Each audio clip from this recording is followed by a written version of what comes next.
안녕하세요. 오늘 첫 번째 발표를 맡은 한국과학기술기획평가원 생명기초사업센터의 김주원입니다. 오늘 저는 바이오 융합기술을 통해서 인류의 미래와 삶의 비전이 어떻게 변화될 것인지에 대해서 예측하는 내용으로 발표드리도록 하겠습니다. 오늘 발표 내용이 크게 세 가지로 구분이 되어 있는데요. 저를 포함한 세 분의 연사님들이 차례대로 발표를 드리게 되겠습니다. 저는 그 중에 첫 번째 바이오 기술에 해당하는 초인류 시대로의 여정이라는 주제로 말씀드리겠습니다.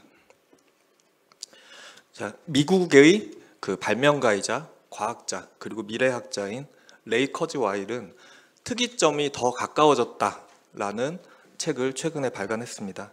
이 책에서 그 인류의 진화 과정을 총 6가지 단계로 구분을 했었는데, 맨 처음에는 생명이 탄생하기 이전에 모든 정보는 단지 분자 속에 물리적 화학적인 내용으로 저장이 되어 있습니다. 이후에 생명이 탄생하면서 정보는 DNA를 통해서 다음 세대로 전달되게 되었고, 생명체가 더욱 진화하게 되면서 고도로 발달된 뇌를 만들게 되자 정보는 이제 뇌 속에 그 신경 생물학적인 방법으로 저장이 되게 되었습니다. 현재는 그 이후에 인류 문명이 고도로 발달하게 되면서 하드웨어와 소프트웨어 등 기술적인 방법으로 정보를 저장하고 유통하게 되었습니다. 그렇다면 이후의 세대는 어떻게 바뀌게 될까요? 레이 커즈와일은 인류의 지성이 테크놀로지와 결합해서 융합형으로 발전되는 미래를 구상하였습니다. 마지막 6번째 단계의 경우는 인류의 지성이 극도로 확대되면서 우주 전체가 지성을 갖게 되는 그런 단계이기 때문에 현재로서는 굉장히 먼 미래라고 생각이 됩니다. 자, 이런 변화의 과정 속에서 그 인류의 지성이 발달되는 과정을 우리가 예측할 때 과거의 발전 속도나 현재의 미래 속도를 가지고 미래를 예측하는 것은 분명히 오류의 소지가 있습니다. 왜냐하면 최근 인류의 발전이 지수적으로 증가하기 때문에 우리가 이를 고려할 때는 발전의 속도가 변화하는 속도 자체도 고려해야 된다는 것이 레이 커즈와일의 제안이었습니다.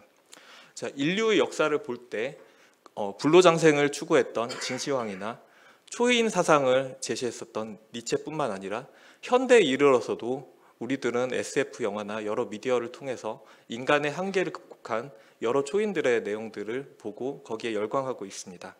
생명과학의 도입으로 인간의 한정된 수명이나 지능 그리고 능력 등의 물리적인 생물학적인 한계를 향후에 극복 가능할 것으로 보여집니다. 이것을 저희가 극적으로 볼 수 있는 예가 인간 수명의 증가인데요. 인류가 탄생한 이후로 그 수렵 채취 인해서 농경으로 접어들고 이후에 고도의 현대 문명으로 발전하면서 인간의 예상되는 평균 수명은 6배 이상으로 증가하게 되었습니다.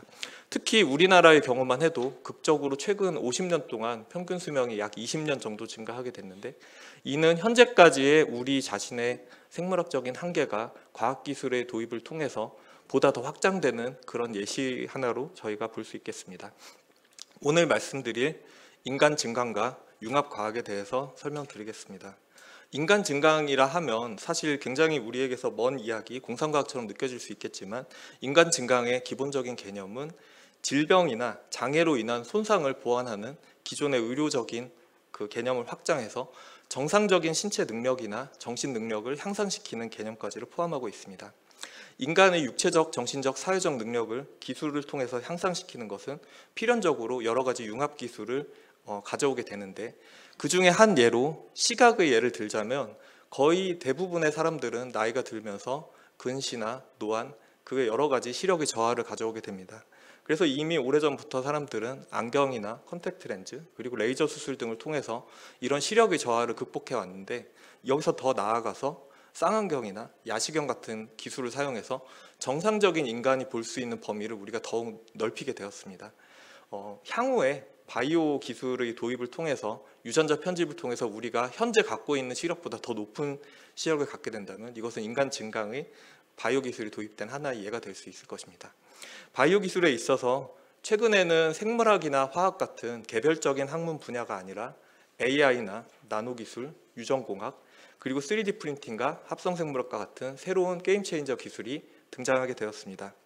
그 결과 기술 융합의 범위가 넓어지면서 신산업 융합이 발생하게 되는데, 위에 그림에서 보시는 것처럼 3D 프린팅, 나노 기술, 유전공학, 합성생물학, 컴퓨팅 등은 개별적으로 존재하는 것이 아니라 그것들이 겹쳐지는 영역이 점점 넓어지는 방식으로 새로운 산업이나 학문 분야를 창출시키게 됩니다. 제가 그 인간 증강에 바이오 기술이 도입되는 대표적인 예 중에 하나로 합성생물학과 바이오 파운드리를 처음으로 들었는데, 인간 증강과 합성생물학에 대해서 연관성에 약간 의문을 가질 수 있습니다. 제가 이 부분을 첫 번째 예시로 든 이유는 앞으로의 바이올로지의 변화에 있어서 합성생물학이 변화를 가속화시키는 가장 핵심적인 부분이 될 것으로 예상하고 있기 때문입니다. 과거 생물학의 발전은 실험실에서 굉장히 노동 집약적이고 장시간과 고도의 그 훈련이 필요한 실험을 통해서 생물학이 발전되는 것이 일반적이었습니다. 그렇기 때문에 생물학의 발전은 굉장히 더디게 진행이 되었는데요.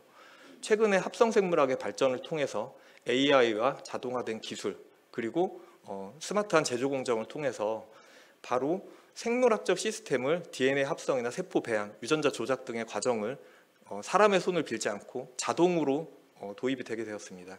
그래서 디자인과 제작과 이것을 테스트하고 그 결과를 다시 환류해서 기계가 학습하는 과정이 자동으로 반복되게 되면서 인간이 직접 하는 것에 비해서 비교할 수 없을 만큼 변화의 속도가 빠르게 되기 때문에 제가 이 뒤에 말씀드릴 바이오 기술들은 합성생물학을 통해서 훨씬 더 빠르게 가속적으로 진행이 될 것으로 예상할 수 있겠습니다. 오른쪽의 바이오 파운드리의 경우 그 합성생물학에서 핵심적인 인프라라고 볼 수 있는데요. 그 코로나19 시대에 모더나가 mRNA 백신을 전례 없이 빠른 속도로 1년 만에 제품을 개발한 것은 대부분 분들이 알고 계실 것입니다. 그 과정에서 미국의 민간 바이오 파운드리인 긴코 바이오웍스가 임상 원료를 단기간에 대량 생산한 것이 여기에 크게 기여한 것으로 평가받고 있는데요. 현재 긴코 바이오웍스는 2023년 기준으로 기업 가치 약 22조 원으로 평가되고 있습니다. 우리나라도 최근에 그 바이오 파운드리 관련 사업이 예타를 통과하면서 2025년부터 5년간 1,263억 원을 투입해서 우리나라의 공공 바이오 파운드리를 구축하는 투자를 진행 중에 있습니다. 그 다음 예시로 3D 바이오 프린팅과 바이오 인공장기를 대표적인 기술로 꼽았습니다. 이미 3D 프린팅 자체는 그 직물이나 금속, 합성수지 등에 있어서 기존의 제조 공정을 완전히 그 혁신할 수 있는 그런 기술로서 이미 실생활에 가깝게 와 있습니다. 여기에 살아있는 세포나 생체 재료, 활성 생체 분자 같은 재료들을 사용해서 우리가 우리 몸에 직접 투입할 수 있는 조직이나 장기를 제작하는 것을 우리가 3D 바이오 프린팅이라고 부릅니다. 3D 바이오 프린팅이 줄기세포 등 기존의 세포공학이나 조직공학과 결합할 경우에 인간은 자신의 손상된 장기를 단순히 보조하는 수준을 벗어나서 완전히 새로운 장기, 보다 기능이 뛰어난 장기로 대체할 수 있는 그런 시대가 다가올 수 있을 것으로 보입니다. 궁극적으로는 노화된 사람이 자기의 심장을 보다 기능적으로 우수한 심장으로 바꿈으로써 수명을 극적으로 연장한다던가 이런 변화들이 향후에 가능할 것으로 보입니다. 이미 약 20년 전부터 미국과 일본, 스위스 등 주요 선진국에서는 3D 바이오 프린팅과 관련된 기업들이 이미 시장에 진출해서 많은 투자를 유치하고 제한적이고 부분적이지만 실제 환자에 이식하여서 성공적인 임상 시험 결과를 창출한 바 있습니다. 다음으로 항노화 치료제입니다. 우리 인간은 지금까지 모든 역사를 통해서 노화와 그 사망에 이르기까지 이런 과정을 인간의 어떤 운명적인 내용, 숙명으로 받아들이고 있었습니다. 그러나 최근 들어서 2018년도 WHO는 생물학적 노화에 대응하는 치료 개발을 촉진하고자 하는 목적으로 노화에 ICD, 즉 질병 코드를 부여했는데요. 그에 따르면 노화는 모든 인간이 자연스럽게 받아들일 수 있는 어떤 숙명이라기보다는 치료 혹은 연장이 가능한 늦출 수 있는 하나의 질병이다라는 측면이 가능해지게 되었습니다. 물론 현재까지 노화 자체를 늦출 수 있는 대상으로 승인된 치료제는 없습니다. 다만 노화의 여러 기전 중 일부 특정 조직이나 장기의 노화 현상과 관련된 그 질환 치료제에 대한 임상은 현재 그림에서 보듯이 다수가 진행 중에 있습니다. 특히 아마존의 제프 베이조스나 구글의 창업자인 레리 페이지를 비롯한 미국의 많은 억만장자들이 이런 불로장생을 연구하는 기업들에 투자함으로써 향후 이제 인류의 삶에 있어서 궁극적인 변화를 추구하는 혁신에 동참하고 있습니다. 마지막으로 말씀드릴 부분이 유전자 치료와 맞춤형 아기입니다. 영화 가타카 굉장히 유명하기 때문에 많은 분들이 보셨을 것으로 생각합니다. 부모가 자녀가 탄생하기 전에 자녀의 유전적인 형질을 미리 읽는 시대는 이미 도래했습니다. 저희가 이미 개인에 대한 지놈 시퀀싱을 굉장히 저렴하게 할 수 있는 시대이기 때문에 우리가 태어날 아기의 유전자에 대해서 알아보는 것은 이미 지금 현재 현실에 와 있는 상황입니다. 그런데 그 유전자에 만약에 특정 질병 유전자가 있을 때 이것을 바꾸는 것이 기술적 윤리적으로 가능한가? 우선 기술적인 부분은 이미 현실에 와 있다고 볼 수 있습니다. 2018년에 중국의 허쟁쿠이는 그 HIV, 에이즈 바이러스에 대한 면역력을 지니는 아기를 탄생시키기 위해서 유전자 가위를 이용해 CCR5라는 유전자를 편집하는 기술을 이미 적용했습니다.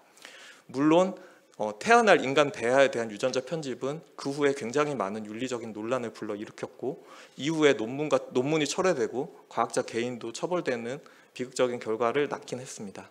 그러나 이런 윤리적인 제도적인 제약과 상관없이 기술적으로는 이미 토대가 마련되어 있는 상황인데 향후에 어떤 불치병을 가진 부모가 건강한 자식을 낳고 싶은 그런 수요는 항상 존재하기 때문에 오랜 시간이 지나기 전에 제한적으로나마 이런 실험들이 그 사회적 합의에 의해서 일부 국가, 일부 사회에서 허용될 수 있는 가능성은 현재 열려있는 상황이라고 생각하고 있습니다. 이런 배아에 대한 유전자 편집이 굉장히 많은 논란을 불러일으키는데 반해서 성인이 자신의 의사에 따라서 질병 치료 목적으로 유전자 편집을 활용하는 케이스는 이미 몇 가지 사례가 시판되어서 상용화된 사례들이 있습니다. 2012년에는 최초의 카티 치료제가 미국에서 임상실험에 성공했는데요. 급성 림프구성 백혈병을 앓고 있는 어린이에게 그 T세포를 뽑아서 본인의 T세포에서 암세포를 보다 잘 찾아낼 수 있도록 유전자 조작을 한 후에 자신의 체내에 다시 주입하는 방식으로 질병을 치료할 수 있었고 당시 원래는 시한부 인생을 살고 있었던 아기가 그 후에 몇 년 동안도 건강하게 그 삶을 유지하는 것을 볼 수 있었습니다. 특히 작년에는 크리스퍼를 이용해서 기존 유전병, 난치병을 치료하는 치료제가 처음으로 등장하게 됐는데요. 겸상적혈구나 베타 지중해 빈혈 등의 환자의 경우는 악성 빈혈을 앓기 때문에 정기적으로 수혈을 받아야 하는 굉장히 큰 어려움이 있습니다. 여기에 유전자 조작을 통해서 그 환자의 조혈 모세포에 유전자 조작을 해서 다시 주입하는 임상시험을 통해서 단 한 번의 치료로 이런 난치성 유전 질환이 치료되는 놀라운 결과를 얻게 됐는데요. 다만 이런 카스거비의 경우는 이 한 번 치료하는데 약 29억 원 정도의 엄청난 비용이 소비되고 있습니다. 현재 최첨단 기술인 세포치료의 경우, 유전자 세포치료제의 경우는 수억에서 수십억 원 단위의 엄청난 비용이 들어가는 것이 앞으로의 그 보급화에는 굉장히 큰 장애가 될 것으로 예상되고 있습니다. 자, 지금까지 시간 관계상 더 많은 기술들을 다루지는 못하고요. 몇 가지 바이오 융합 기술들을 바탕으로 해서 앞으로의 미래와 그 미래를 이끌기 위한 선결 조건에 대해서 살펴보도록 하겠습니다. 먼저 향후에는 지금까지 어떤 IT 혁명을 이어받는 새로운 혁명 시대로서 바이오 융합 기술이 도래할 것으로 많은 사람들이 예상하고 있습니다. 특히 여기서는 질병과 장애의 극복뿐만 아니라 현재까지 우리가 믿고 있던 인간 종의 한계 자체를 극복하는 시대 역시 함께 다가올 것으로 예상이 되고 있습니다. 그 이유는 유전자 편집과 합성생물학, 신경과학 등 생명과학 기술의 발전 속도가 급속히 빨라지고 있기 때문인데요. 바이오 분야는 최근에 AI와 IT 기술, 제조기술 등과 결합하면서 기존 과학과 공학의 개념을 근본적으로 전환하는 새로운 패러다임을 가져오고 있습니다. 다만 인간 배아 실험의 경우에 윤리적인 그리고 종교적인 이슈가 많이 존재하고 있고요. 또한 수명 연장이 반드시 긍정적이지만은 않은 것이 고령화, 높은 의료 비용 소요로 인해서 사회적인 문제들을 많이 야기할 것으로 보입니다. 또한 이러한 첨단 바이오 기술들을 극히 소수의 국가나 기업들이 독점함에 따라서 미래 사회에서의 기술적 독점과 기술 지배 현상이 발생할 것으로 예측이 됩니다. 또한 이런 기술들이 장기간 검증되지 않았기 때문에 불완전한 기술을 인체에 적용함으로써 어떤 심각한 부작용을 초래할 위험성들도 제기가 되는데 인간 유전자를 바꿀 경우에 본인뿐만 아니라 그 후손까지 피해가 계속 이어진다는 점에서 우리가 신기술의 도입에 신중할 필요는 충분히 있다고 생각합니다. 이런 유전자 편집 등 관련 산업의 빠른 성장을 규제가 따라가지 못하는 규제 지연 문제가 발생하고 있습니다. 따라서 향후 규제 당국은 국제적인 표준과 규제 체제의 조화를 위해서 노력해야 하는데요.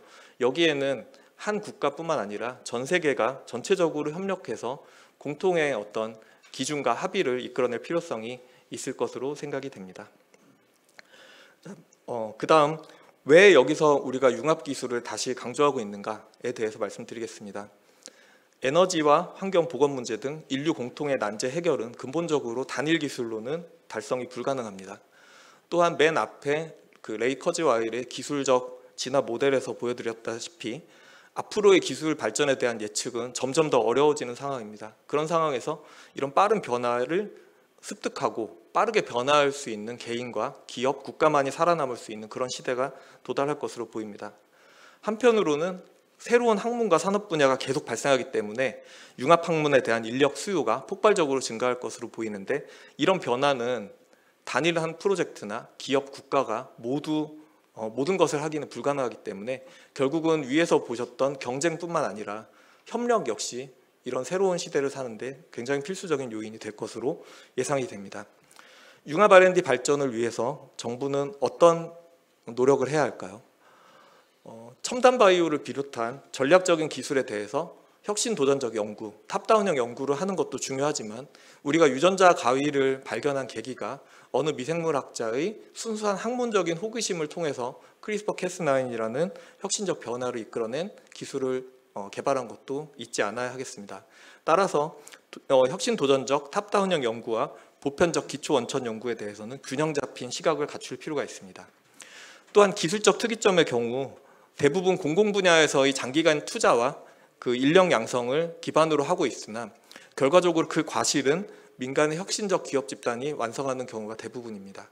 이를 위해서는 기업들이 어떤 혁신적이고 원천적인 연구 투자에 나서야 하나 국내의 경우는 글로벌 대기업들이 일부 존재함에도 불구하고 당장 산업적으로 활용할 수 있는 기술에 집중하는 경향이 있습니다.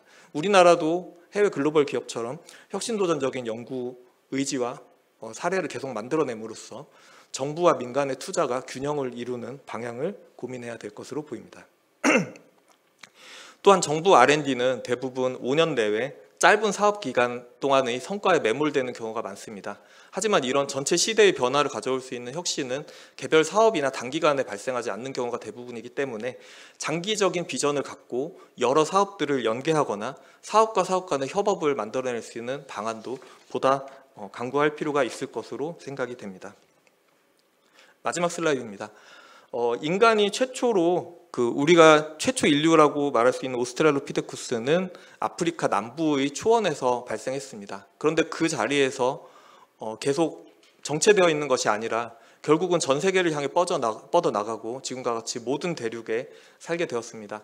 그 과정에서 인류 자체도 많은 변화가 있었고 크로마뇽인, 네안데르탈인, 그리고 현생 인류인 호모사피엔스에 이르기까지 그 자신도 많은 변화를 가져왔습니다. 인류 역사는 고정돼 있던 어떤 능력이나 경험을 넘어서서 보다 확장된 세계로 나아가는 여정이었다고 볼 수 있습니다. 오른쪽의 옥수수 사진은 야생종인 옥수수와 농경을 통해서 인간이 개량한 옥수수의 극적인 변화를 보여줍니다. 인간이 길지 않은 농경 시대 동안 작물과 가축에 대해서 일으켰던 생물학적인 변화가 인간 자신에게서도 비슷하게 나올 수 있을 것으로 예상이 됩니다. 한 가지 명확하게 말씀드릴 것은 인간이 의도적으로 자신을 변화시키지 않더라도 지금 이 순간에도 자연적인 과정에서 인류의 진화와 변화는 일어나고 있다는 점입니다.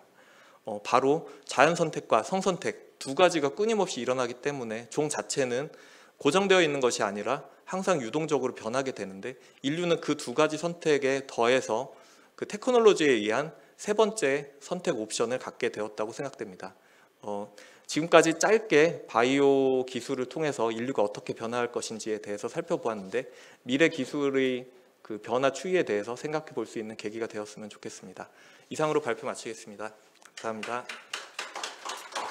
예, 발제 감사합니다.